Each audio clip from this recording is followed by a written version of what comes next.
Okay, so the sister Yapa Mashara put out some more videos.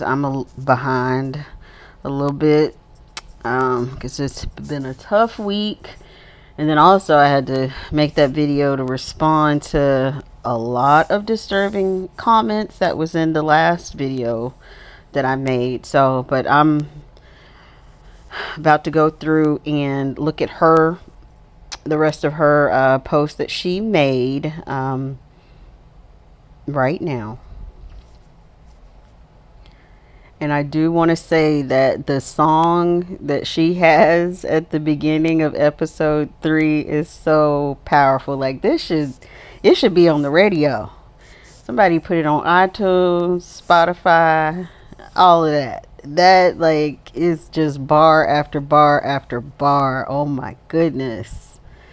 It is wonderful. That song is everything. The thumbnail, everything. Wow. Now she is doing an amazing job. She is so brave to be doing this at all. This takes bravery, and I'm so proud of her. So we can do things that are reasonable, like take you off the lease. Like I can't take you off the lease of the car. I was trying to put the lease of my car in somebody else's, so I can't take you off the lease of the car.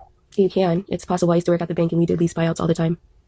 So how do we do it? You apply for your own loan and you get approved for the amount and put in your own name, or you get somebody else to co-sign with you and transfer the car to your guys' name. Okay, maybe I'll consider that. As far as taking your name off the lease, yes.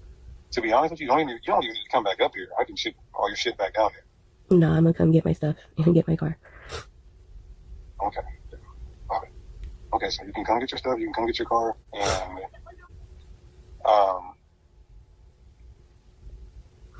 as far as every dollar back, you won't be getting that. That's like not even realistic. No, you're not realistic of not giving it back to me because you didn't. Okay, listen to me. Go call vocab and get on vocab and go start that. Go for it, because I would have a whole camp going against you and your whole family, because I got a whole list of shit too. Like so what? If you want to do it like that, listen. If you want to do it like that, we can't. No, you want to do it like that, not me. Okay, you. Okay. So all right. So that's what we're gonna do. You can come back up here. You can get your shit. You can go back down there, and guess what? You can remarry a nigga, the same nigga that. You know what? I'm not even gonna do that. But you can't help yourself. No, I can't help. Whatever you do, guess what? I promise you, you're going to force Zakari's hand. And every camp in Israel is going to be against you. So it's because of what you did, because of what you're doing. Shut up. Because of what you're doing. No, whatever video you try to put out, I want you to know every camp in this truth will be against you. Mm-hmm. I want you to know that. Wi-Fi and everybody else. Okay, because of what you did, not me. Because of what you did, not me. Okay, because of what I did. Yeah. You put your footage out. My people still gonna love me regardless. They know I'm not perfect. Okay, it doesn't matter about the video footage or anything. I'm done talking. I'm gonna leave your car in your driveway, and nigga, I'm blocking. I'm gonna block you from my kids, and nigga, I'm just done. Yeah, all this recording shit, all this recording, all of that shit, like why? All this recording and all I'm put out the audio. What did you say? I'm gonna leave this car in your driveway. I'm gonna block you from my kids, and I don't care if you remarry. Period. I'm done. What did you say? I am done. What did you say? You're the one that's talking about you're gonna go on YouTube and do a live stream. Why are you mad at me? I can go on YouTube and do a live stream about my motherfucking situation without telling them. You literally just said that you were gonna go on there and talk about your third marriage. That's what you just said. That's what you just said. And who's your third marriage? You. Okay, so you could do all of that stuff about me, Marco. Talking about you need national feedback.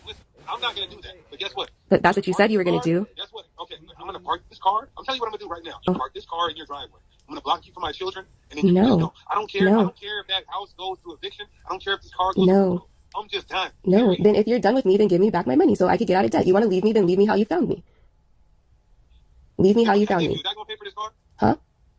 The money I gave you, is that going to pay for this car? It's going to take all my credit cards away, and it's going to get me back to where I was at before. And the car is going to get out of my name. I don't know how I'm going to do it if you just leave it on my doorstep, because you're not going to go to the bank and try to get a loan of your own or try to get it into somebody else's name. You're just going to leave it on me, which is fucked up. Like you've been saying that you were going to do anyways. This is what you're fucking doing. You're not right. What you're doing is not right. You're financially exploiting me and abusing me. Here's what you don't understand. You're painting this picture of me when there's two women that will come out in public and say, why? This little half mixed breed bitch is lying. She's half devil. What is your dad? What is your dad? My dad is all black. You're lying. You already told me that he was mixed with white, so stop lying. My dad's dad is black. Okay, my dad is black. So what is your dad and what am I? I'm not my dad. Either way though, I'm gonna. You think you're funny? You think it's all fun and games. Like, why do you want it? Why do you want me to get into a point where I don't care what the Israel? Why do you want me to get to a point to where I could really? It's like, not my fault. Care? No. Listen to me. Do you not care that I could turn into a greasy ass nigga and say fuck the Israelites and all of that and really get on you in a whole type of way that you couldn't even respond to? Why do you want to push a nigga there? I don't. Like, why do you want me? I don't. You know I got more money than you and your whole family. Why would you want me to just like say, all right, fuck that, I'm about to just slaughter this bitch? Why do you want me to do that? You want to do that? All right. So this is exactly what I had suggested last time, that he needs to pay her back, which is, I'm glad I didn't even hear this video, so I'm so glad that she asked for him to leave me how you found me, because that's what he should do.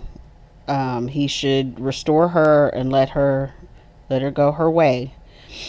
But the fact that he is, I saw somebody in one of her comments saying that is what Israelite women and women everywhere get accused of all the time. Get accused of threatening to withhold the children. You heard what he just said. He said, I'm going to block you and you're not going to see my kids. And he's referring to his other children. Which is crazy. That's a crazy threat to make, because I'm pretty sure, she was not going to like demand access to his other children, but for some reason he felt as though he's just trying to be really harmful and hurtful, and then telling her that he's going to make sure the whole entire community everywhere, all of the camps, are against her, simply because she does not want to be abused and taken advantage of, simply because she woke up and realized what's going on and that this situation is not right. And then he acted like he didn't know. Like, you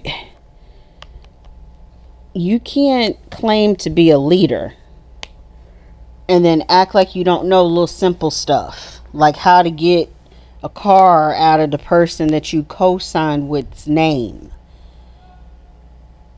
And she explained it to him, but it really shouldn't. You go apply for a loan yourself and get it all in your name. That's how you do it. Like, and he tried to act like, well, I don't know how we're gonna do. Are you a leader or not? Then you should have figured it out. She gave you the answer, but she shouldn't even had to do that. If he didn't know the answer, then he should have contacted a bank or something, or the finance company or something. But him to act like, oh, I don't know what to do, and that is so convenient for people who claim. All these men who claim to be a leader, it's very convenient when you don't know the solutions and how to accomplish something that doesn't directly benefit you. Something that you need to restore and make right, or something for your family that's not directly, that requires some work and energy. All of a sudden you don't know how to do it. You don't know the answers, and you don't know how to figure it out. And this is just very dirty. This is not biblical. The way that he is ending this relationship with her, this is not of the Most High at all. So this is, and when I made my other video, I hadn't even watched this yet. So he is just, oh, I can't wait to see the rest of this, because he's confirming everything that my intuition was spot on with this whole thing. And I didn't even know that at the beginning, that thumbnail that had the little EBT, I didn't know that either. I just knew it was all fraud. And it's not. And for anybody who wants to say, oh, just let him repent, you don't need to be all up in, this is not just about him. Don't be so simple.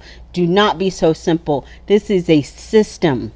This is rooted in the history of our people. This is why we're in captivity right now, because behavior like this, because of a mentality like this. And for everybody who is so simple to think that this is a one-off situation, or oh, she didn't vet him. She should have vetted him before she got into the. No. We as women, we have this societal pressure on us that something is wrong with us if we're not married. And it's a crazy pressure to put on people. Yes, naturally, of course, who does not want to find love? Who does not want a happy, healthy relationship? But the amount of pressure that's put on women to marry,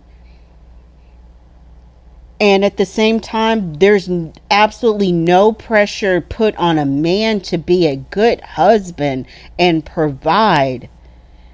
It's insanity. So this isn't just about picking on him. For everybody that wants to come to his defense and say, leave him alone. This is for, and if this was only a one-off situation, because I'm so sick of people saying, oh, it's not all of us. It's not all the men. Don't do that. Something just happened with you. Then why are there so many stories and accounts, story after story, home after home, year after year, decade after decade? We've been in captivity for over 500 years. No, it's not just her. It's not just me. It's not just a few women. Men. Ever since we exited the garden, it was the curse for you to be the head. That's what a lot of people don't understand. That wasn't the original order. It was a curse put upon women that you would lead over us. You would be the head over us.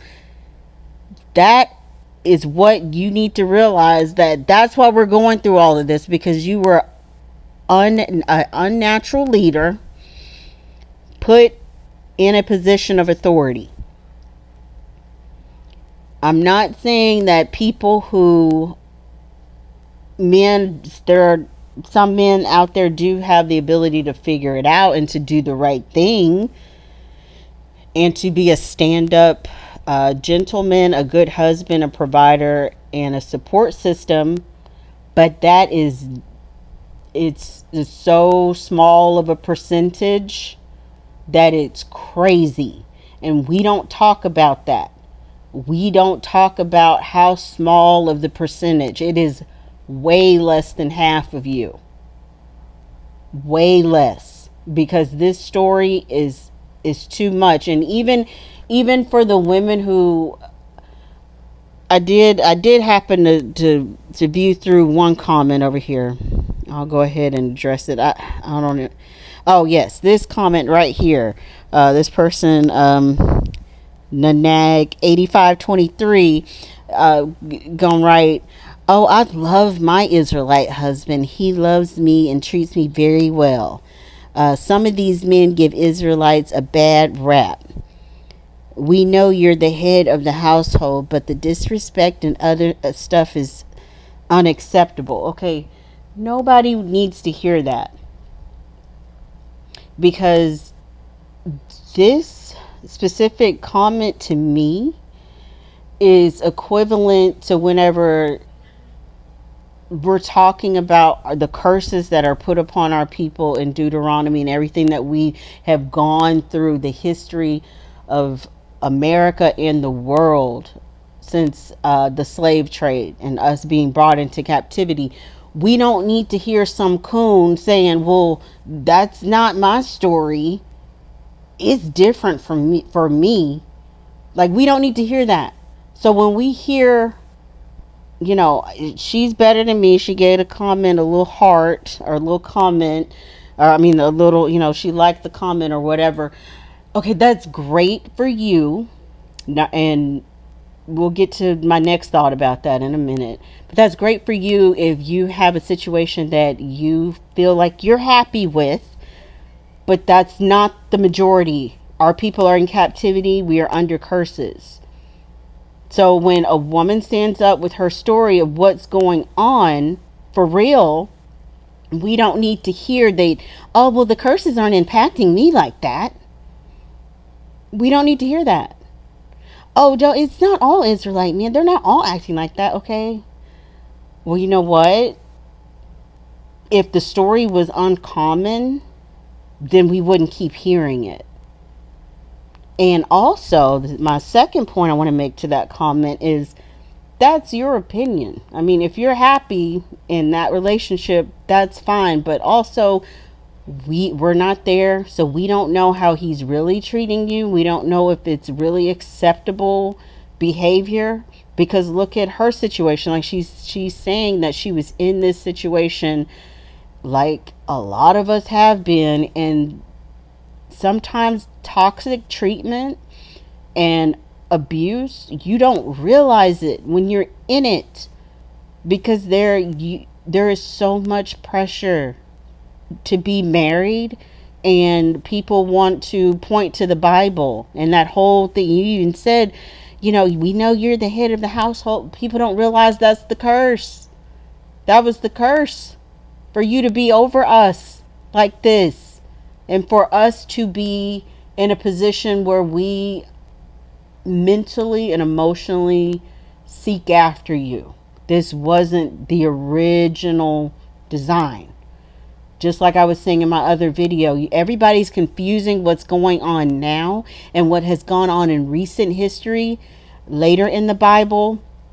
After we got out of the expelled from the garden, everybody's getting it twisted with what's been going on with what was the natural design. There's a big difference. Yes, we are in the heat of the end times. We are going through it, and at different levels. And I need people to have more compassion especially to the Israelite women, because we are getting hit and bombarded the most. Men, I know you think that you're going through something, but is a lot of Israelite women are going through even worse than what you think you're going through. And there is just for him to he's even saying he has a whole community that's going to back him after the way he's treating her. If that, you guys can't hear that, like, I don't know. Most High, please intervene for all that everybody is going through it. Like, this is unbearable, and people don't see it. People are being they don't have compassion for each other, and to see that when treatment, like what is bad, is being called okay. He's the man you need to just deal with. You need to he's the husband. Go see another elder. Somebody else that got curses on them too. Yeah, have them talk you through your toxic marriage.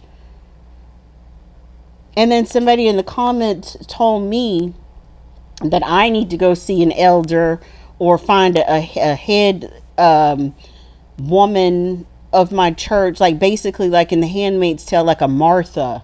I need to go find a Martha to put me back in order. Like, we are in psychological turmoil as a nation. When we hear the stuff he was saying in this phone call, and nobody wants to address it. Everybody's saying leave him alone, and everybody's telling her like, yeah, we're sorry, just basically she needs to vet, and this is just a bad situation. He was just a bad apple. No, he wasn't just a bad apple. The apple doesn't fall far from our family tree of Israel. Okay? There's a lot of bad apples still on the tree, falling to the ground, and everywhere in between that we're not talking about. We got to stop giving excuses to behavior like this. At the time, I convinced myself that was normal. I told myself that was order. That was how leadership looked. That this was what building a marriage was supposed to feel like.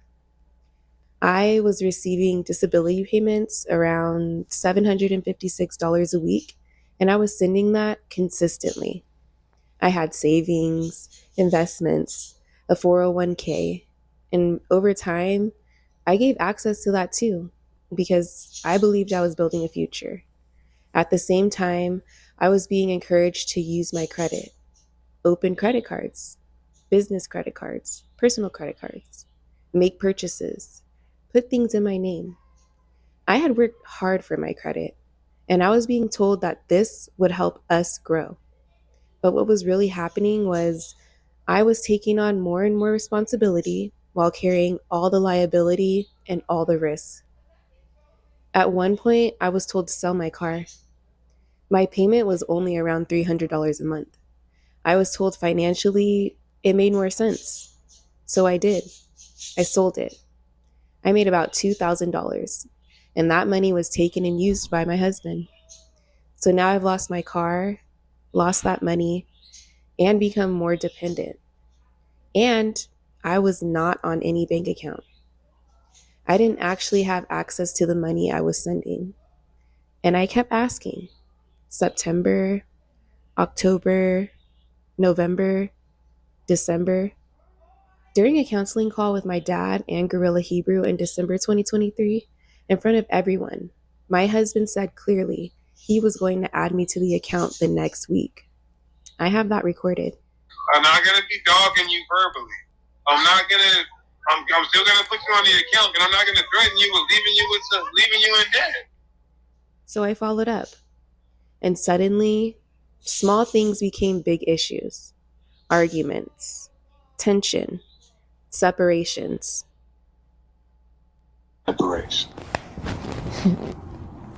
And if you disobey any order, any one more order moving forward, is going to be an out-of-state separation. Now, guess what? You can say, you can't force me on a plane. Well, guess what? You're right. I can force you on a plane. But I just won't pay a motherfucking thing again and force you on the streets. Thought you said you can't do that. If you want to disobey my orders, I'm leaving your ass broke, dry, dusted, and disgusted. You already did that. You're already doing that. You're broke, dry, dusted, and disgusted right now. Yes. Dusted and disgusted. Shut up. Oh my gosh. Man, I got the fucking ugliest, dumbest bitch in the world. No, this is crazy. You're broke, dusted, and disgusted, but you're at a house with heat and a car, and you're not wanting for nothing. Then, eventually it became, he just changed his mind. What he told me wasn't realistic. He didn't feel comfortable. His other wives weren't on the account, and it wouldn't be fair. But that didn't feel fair because his other wives had not given up their life savings in a matter of months. And at the same time, he was still calling and texting constantly, not to check on me, not good morning. It was about money. Did you call your workers' comp attorney? When is your settlement coming? When are you sending more? And I need people to understand how confusing that was. I'm not trusted enough to be on the account, but trusted enough to fund everything. Another thing I overlooked at the time was his past. He has openly said publicly that he used to be a pimp. That's not me exposing anything. He has said that himself. And back then, I saw that as his past.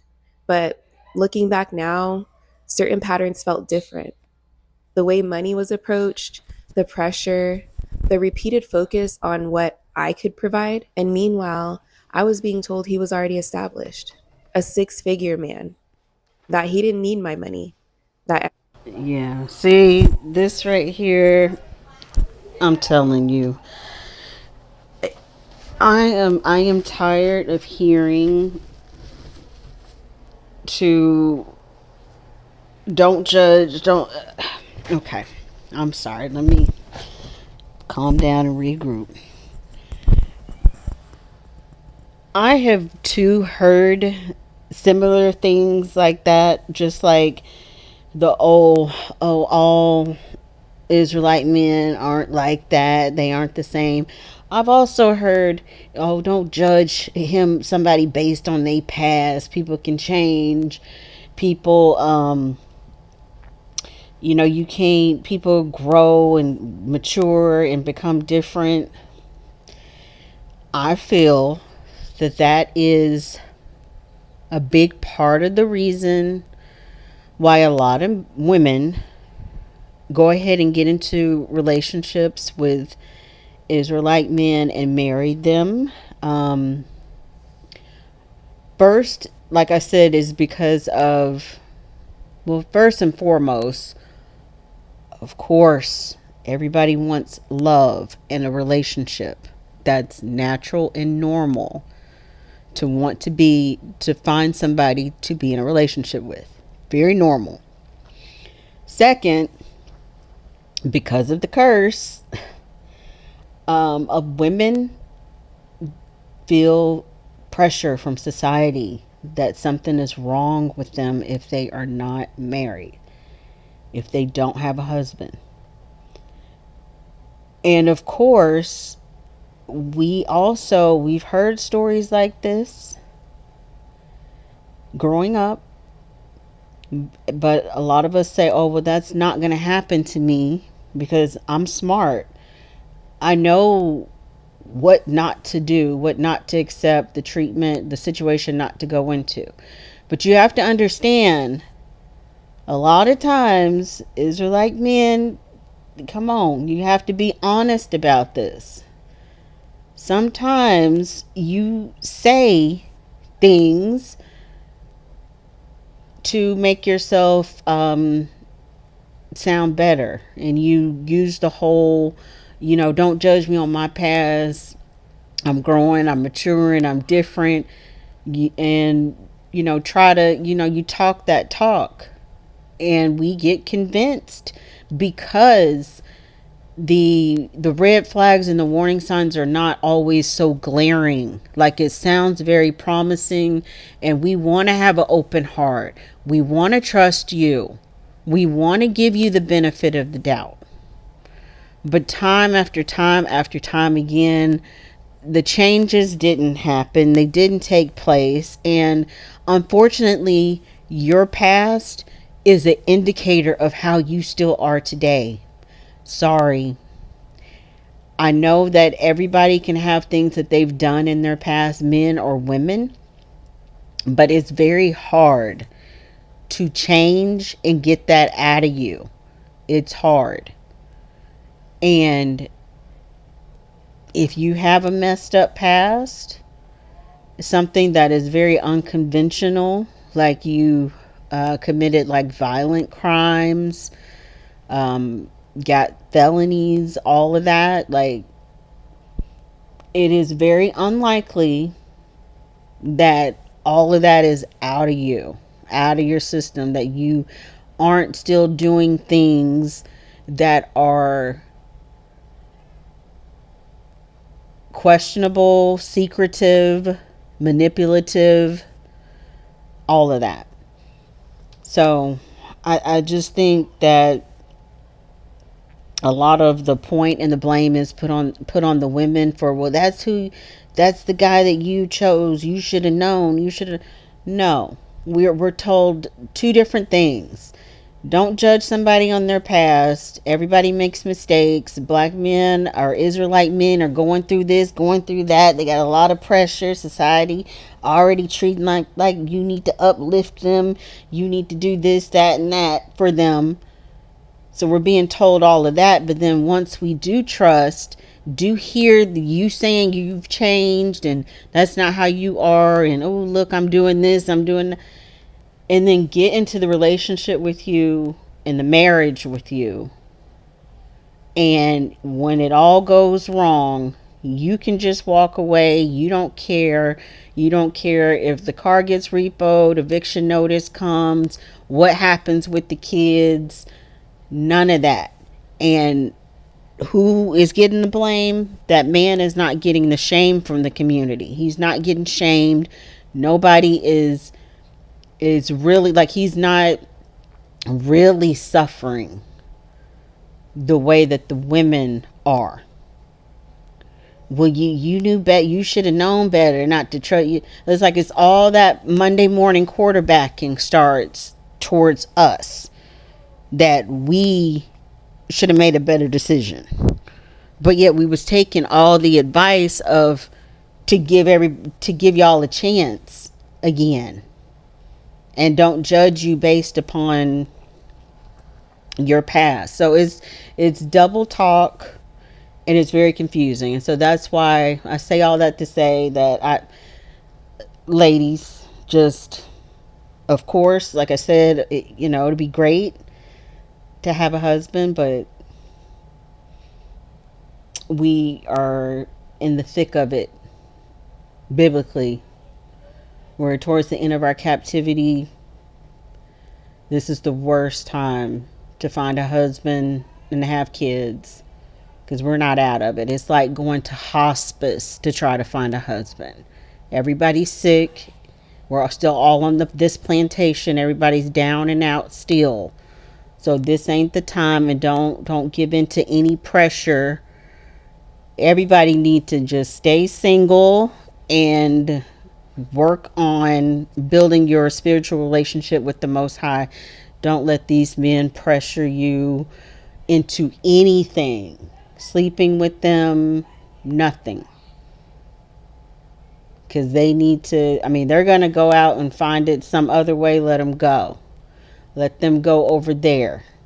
But you need to stay focused, or else you don't think it can happen to you. You think you're going to choose better. You think you know all the red flags and the warning signs, and you know what you're going to accept and not going to accept. I'm telling you, you don't. Unless you choose to say no, you don't want it at all, and you love yourself. You need to love the Most High and love yourself. Damn a relationship, damn a marriage. You don't need that. You don't need that. The Most High would have to overwhelmingly overwhelm you with proof that it's a good situation. And it's not. If it is a good situation, which, like I said, we are in the end time, so we're still in our captivity. This isn't the time of the blessings. But if you are blessed with a good opportunity for marriage, number one, it will be a single marriage. It's not going to be any multiple anything, and it'll be a single marriage, and he will love, respect, and adore you, support you, appreciate you. He will not financially, spiritually, or mentally abuse you, and it will be very clear. It won't be anything that you ever have to, well, I don't know. You won't have any doubt. No doubt. Zero doubt. But any signs, any red flags, you gotta support him financially. He's demanding to be the boss and the lead, even though she just talked about, she's having to check with the bank. She's having to follow, tell him about the minimums and all the credit cards, and this needs to be paid. Like, he can't, if he is not doing enough as a leader. Okay, she should not have to be worrying about all the things that she's worrying about and providing all the things that she's providing if he is the leader. He is cosplaying a leader. This is what it looks like. This is a cosplaying ancient biblical marriage, where you as the woman have to provide everything that the man is supposed to provide, but you need to sit down and shut up, and he gets to parade around in front of society looking like he's doing it. There's a few videos on TikTok I've seen where the girl slide over her debit card just so he can pretend like he's paying for it. And that's what it is. It's cosplaying the way we think a marriage is supposed to be. Again, understand the order that the Most High put everything in when we were exiting the garden. That's why I know some people laughed at me that I was going back to Genesis, but the natural design is very important. It's a curse that the man was put as the lead. It is not what was naturally designed.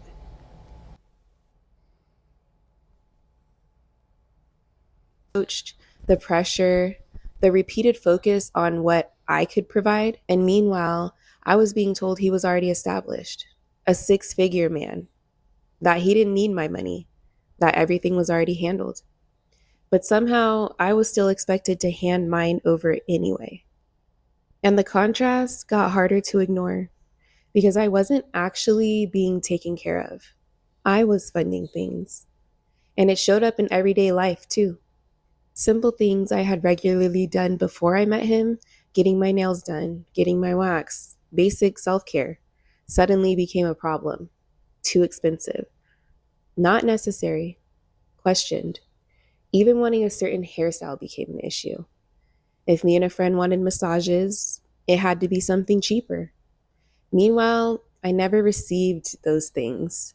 No thoughtful gifts, no clothes, no shoes, no gestures that reflected care.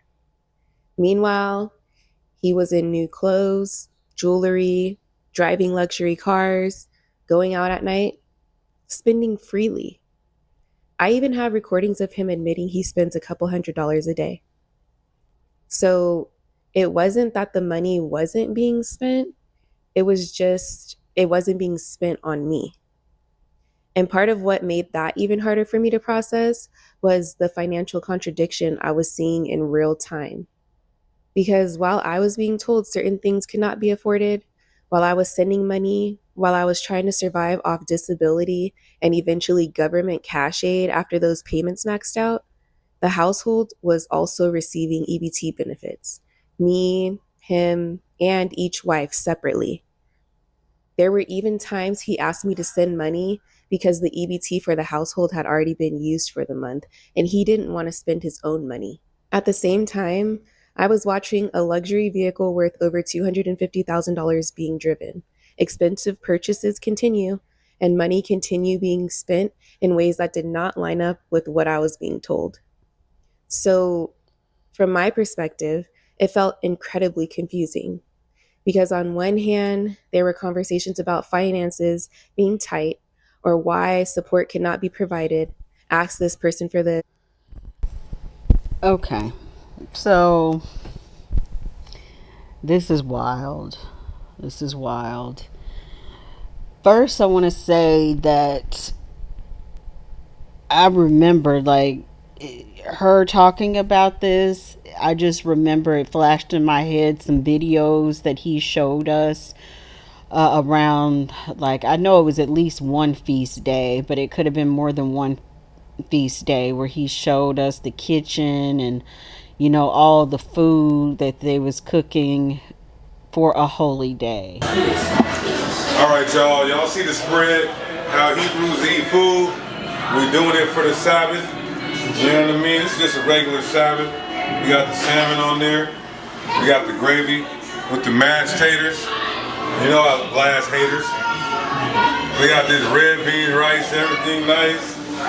Collard green, this collard green got a little bit of turkey in it. I'm gonna have to pick through that because you know I ain't eating turkey. Maybe I might. We got the crack and cheese. The crack and cheese over here, that lime. That lime gonna go on top of that salmon. Figaro facts. And we got these homemade rolls. Homemade rolls. A little steak, a little carne asada. You know, we just gonna do it today. We got Mashera in the building. We got my two babies. They're over here just laughing at me right now. But it's all good. We're ready to eat. We're ready to eat. We're ready to eat. And so now we know how that was able to happen, because he was having these women get EBT and pool it all together and also cook.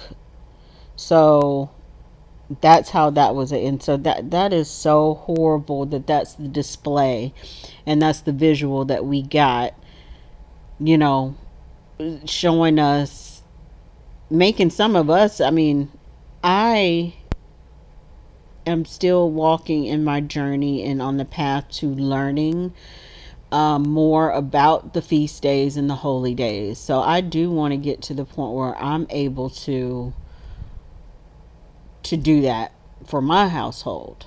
But just that is disgusting that that is what was displayed to us, and knowing now how he obtained that, and that, just shaking my head. And then the next point I want to make is that is the talking point that Israelite men have used since after since the civil rights movement, saying that they were taken out of the home because of EBT. They said that they have been kicked out of their homes in the 60s and 70s and 80s, and I guess still 90s and through today.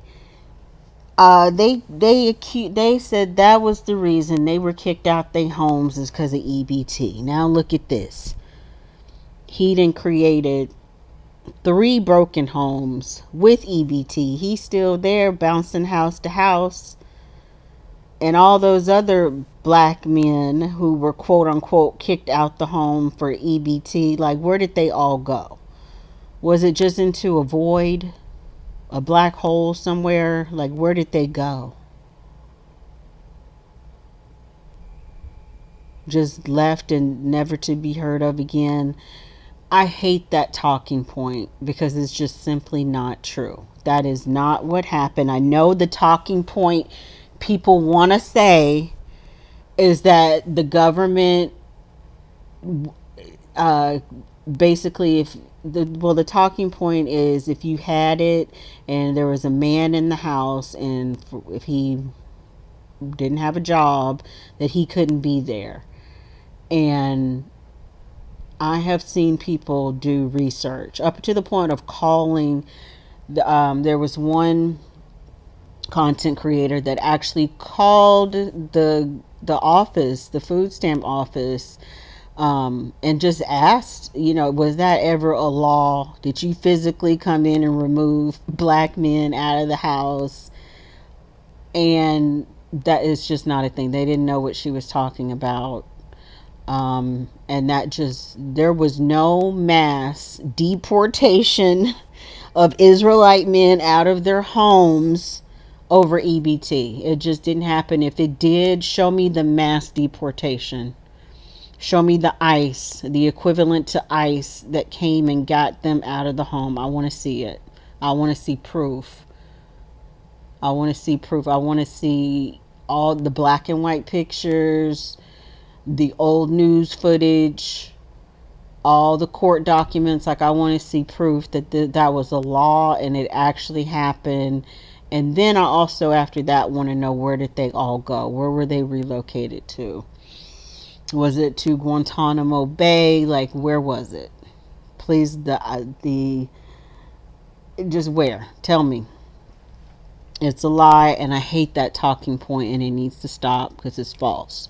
It's just another excuse to use that Israelite men, they want to use the Bible, that they were put in a position of leadership to lead, and time after time after time, when they don't want to lead, when they don't want the responsibility and the pressure of running a household, they just want to pick up and go and not have anybody check them on it. Meanwhile, Israelite women everywhere, you don't get the opportunity to leave. It is extremely rare for any Israelite woman to just abandon her kids. That is so rare. That's why it's not an epidemic in our community, because that almost never happens.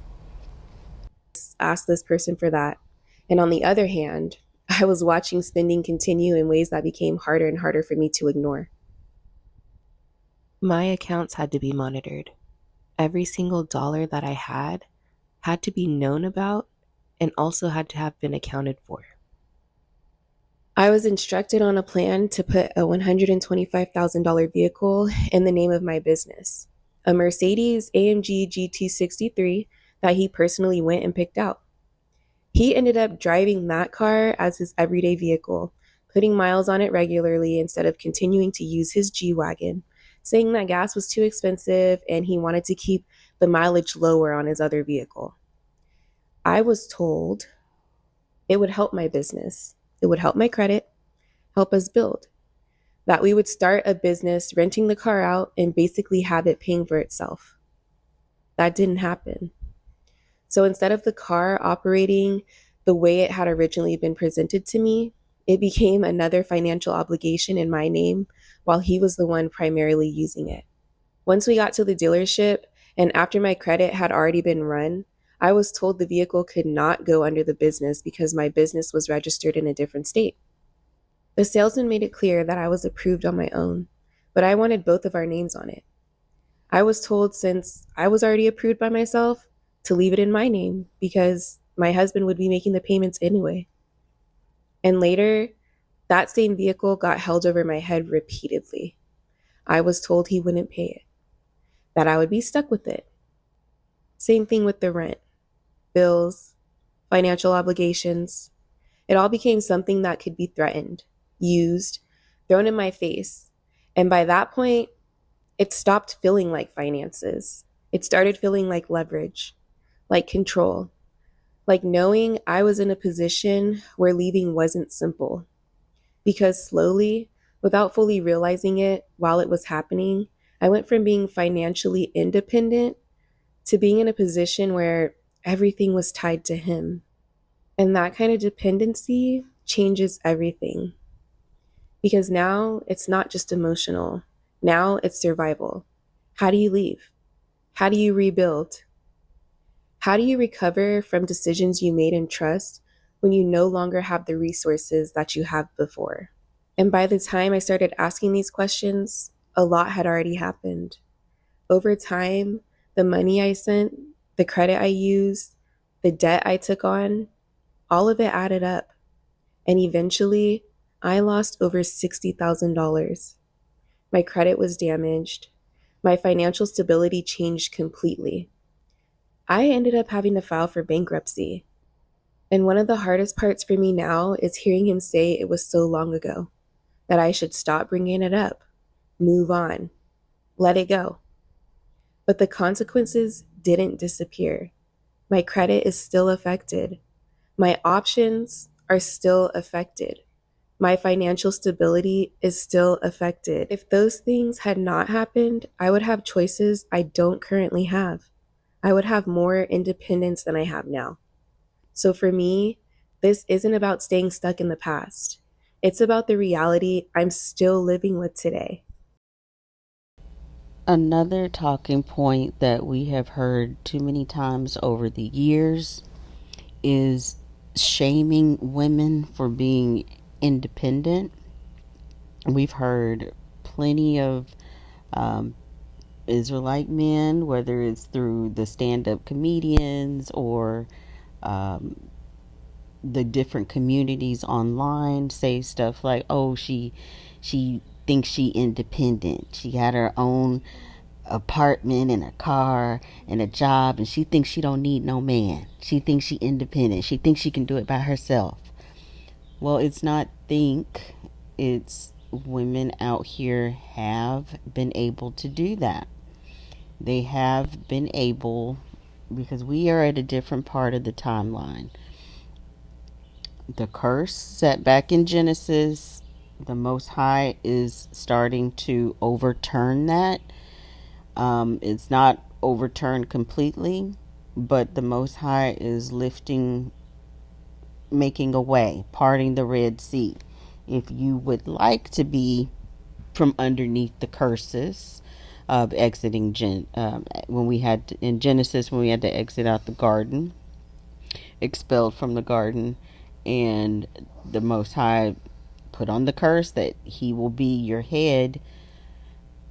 If you want to get from under that curse, the Most High is providing blessings to women to be able to put all of their faith in the Most High and be able to obtain a successful career, to get their own place, car, and even a little savings, a little bit extra in case, just in case in times of trouble. The Most High is providing that as a blessing to some women. The part that the curse isn't fully lifted is because if you allow it to cover you, then the other talking point that men will try to use is to shame you. Oh, you're lonely. You're going to be lonely. You ain't got a man. And they throw that around.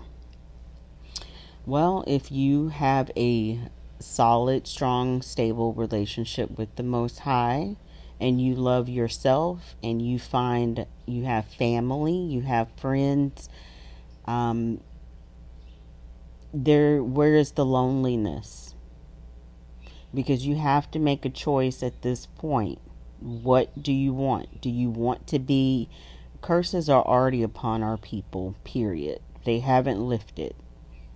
So do you want to have your own curses plus get underneath his curses too, and combine y'all's curses together, and at the end of it all, just like this situation, when he's ready to walk, when he's ready to say, oh, I don't want you anymore, after you did all this, used all of your blessings, your credit, your savings, your disability checks, your 401k, whatever, EBT, after he done used it all up, then he can dip. He will. And then what was the point of being shamed for being lonely? Because you would be back at square one. Well, actually, less than square one. You'll be in the red. You'll be negative. So it's all about your personal mental health and how you feel about yourself and your relationship with the Most High. Don't let anybody pressure you into marriage or a relationship for the sake of shaming you, because the Most High is giving you blessings to be out here independently if you so choose, or trying to shame you and make you think that you're lonely when you can just take a look around and see all of the people that are in your life, that potentially some people that you've maybe shut out of your life for the pursuit of a relationship. But you don't have to do that. Don't shut anybody out. Strengthen those relationships. Build healthy, non-codependent relationships with people. And that's how we got to ride this out until the kingdom is set up.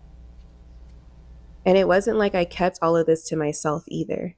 At one point, I went to his former camp leader and I told him what was happening, that my husband was lying, that he wasn't doing what he said he would do, that he was not being a man of his word.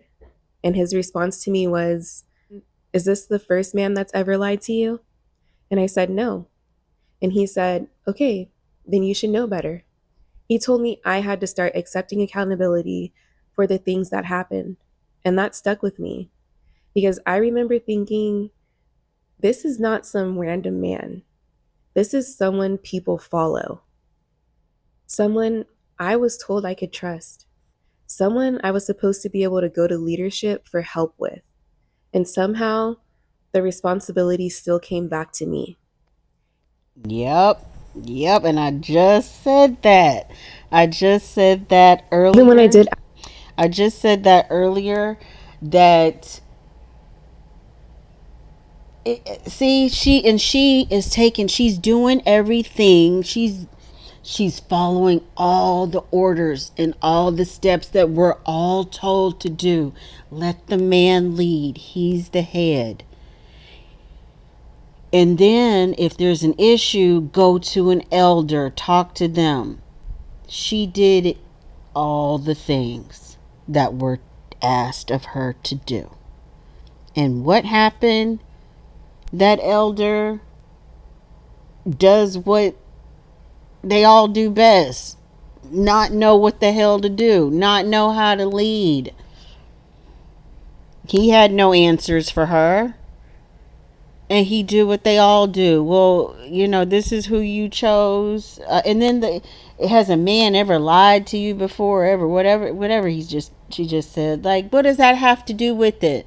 And that's what I mean.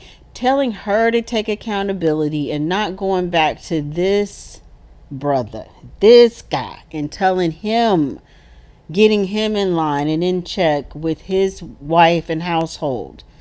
But instead it goes, the blame always shifts to the Israelite woman. Always, always, always.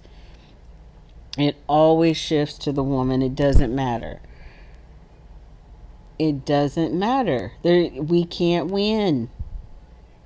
If we be quiet and follow all of your instructions, if it goes wrong, it's our fault.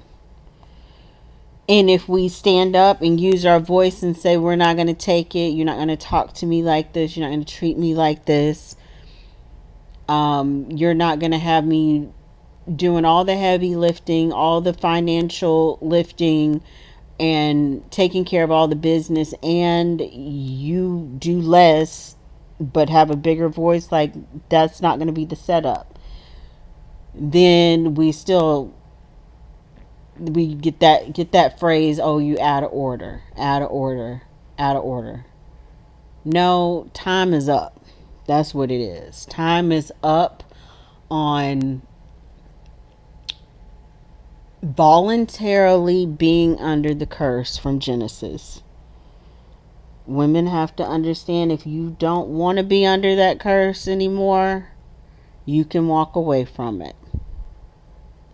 Yes, that will more than likely mean that you're not going to be in a marriage or a relationship, and you need to make peace with that. We are at the end of the timeline. It's not like we got decades left. We have very little time, maybe years or less. There is not that much time left. Don't make your goal, dreams, and aspirations to be for an earthly marriage to complete you.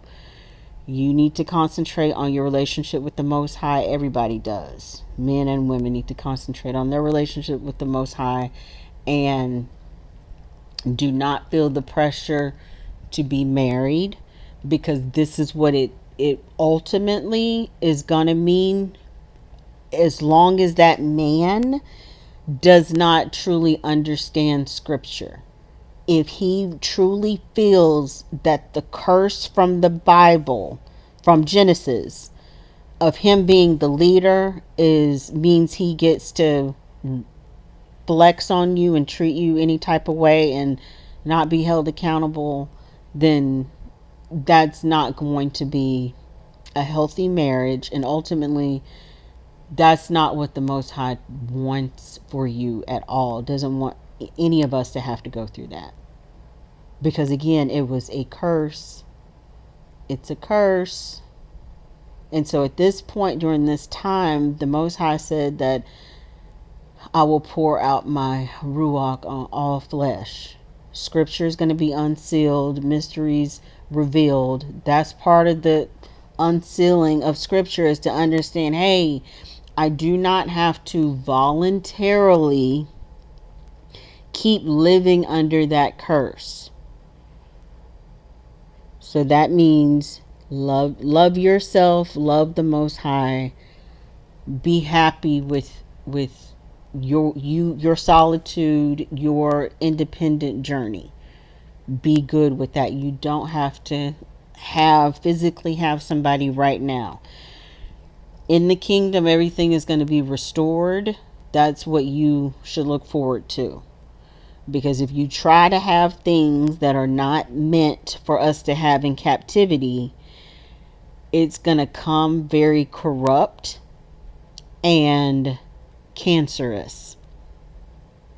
And that is not, you should not settle for filth, all because of the desire to say that you're in a marriage. Supposed to be able to go to leadership for help with. And somehow the responsibility still came back to me. Even when I did ask for help, even when I did speak up. And I also have recordings from these conversations.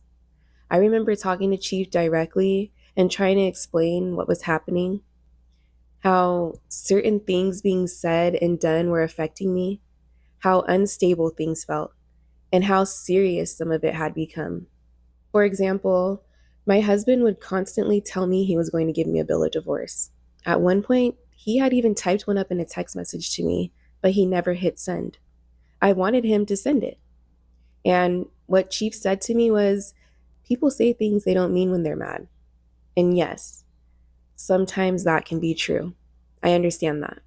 But in that moment, it felt like one more explanation for behavior I had already been living with over and over.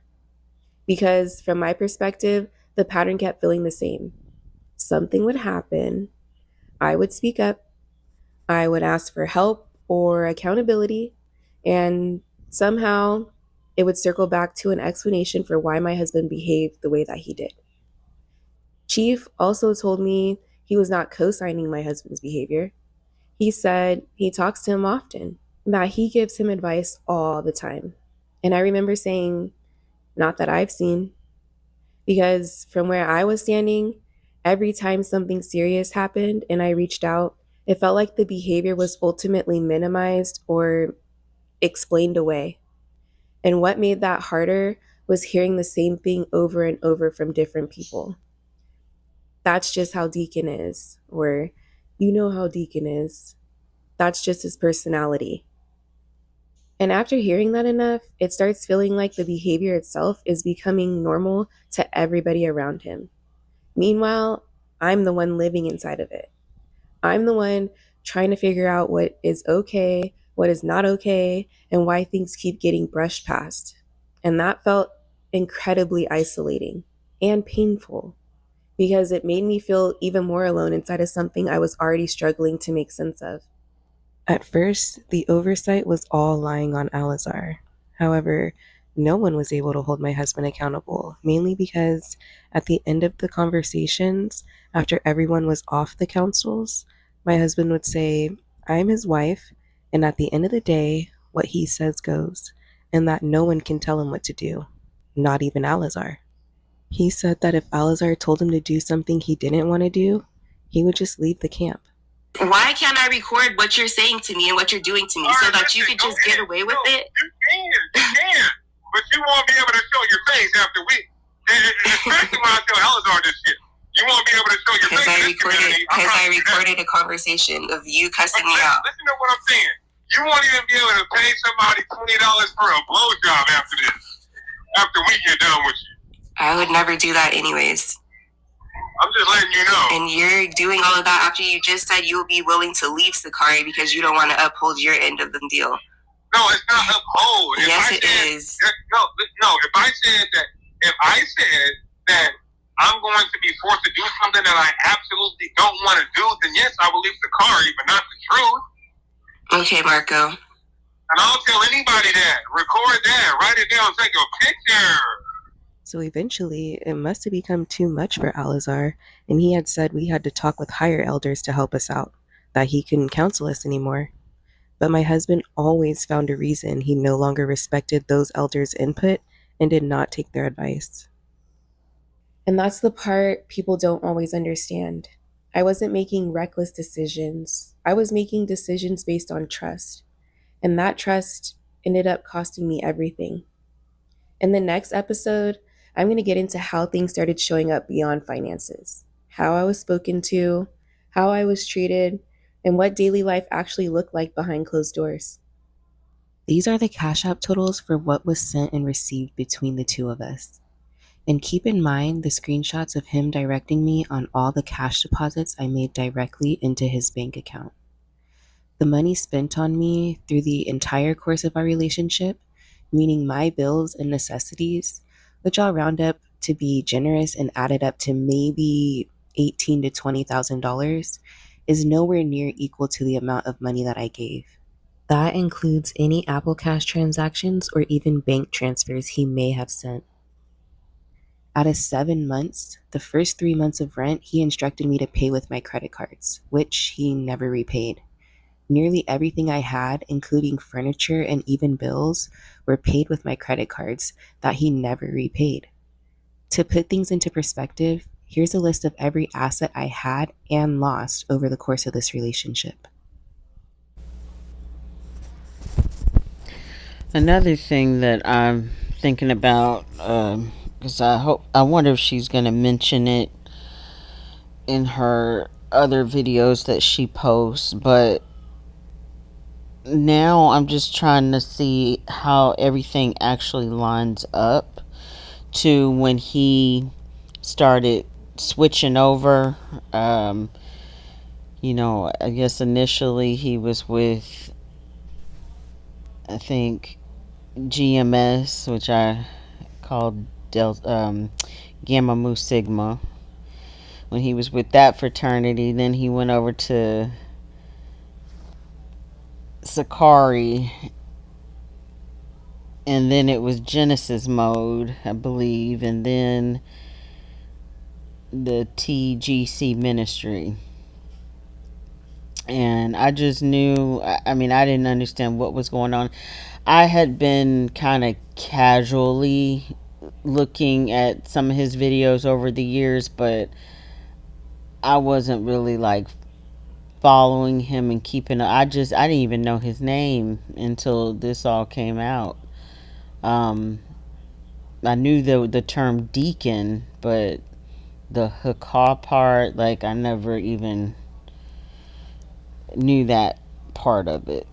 But anyway, so I'm now, if this was all around the time, the end of last year, 2025, if this was all around the time when they were doing their separation and he was forming the new this TGC Ministries, then that would make sense to me why he was trying to kind of shuffle things around and try to recalibrate what he was going to do. Because if people that was within the previous group didn't want to keep dealing with, issues of not checking him correctly with his wife, and she kept going to the leaders for help and they're not helping her, exactly what he just said at the end, that he was going to just leave. And so now it makes sense why he was trying to adjust and redirect to what appears to be just a different hustle. Very, very sad. But I'm gonna see if I can figure out the timeline of if that is correct. If she gives like exact dates in her future videos of when this all lined up. And that's all I got for now.